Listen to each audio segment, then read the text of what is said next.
Want to see a Viking grave? Too bad, you're gonna see it. Anyway.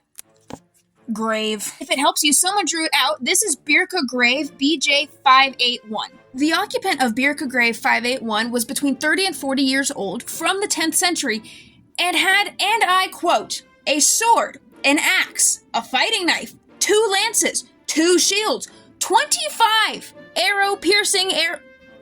armor-piercing arrows, okay, and horses. This was not someone you wanted to fuck with.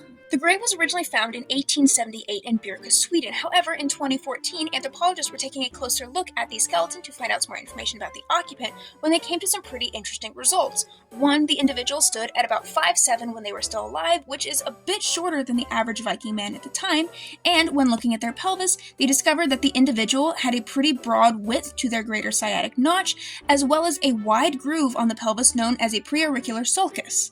At the same time, there was a study going on in Sweden trying to understand more about prehistoric humans through their DNA, and given the state of preservation of Birka Grave 581, the anthropologists in 2015 were like, hey, do we want to put the DNA here for further testing? So they took a sample from one of the canine teeth and one of the upper arm bones, managed to extract ancient DNA from it, and sent that off to a lab to try and find out more about the grave's occupant. The genetic ancestry markers in Birka Grave 581's DNA showed that they were from southern Sweden. However, the sex characteristics in the DNA lined up with the ones that had been visually observed in the bones a year prior. The occupant of Birka Grave 581 was someone you didn't want to fuck with, and happened to be someone that was biologically female.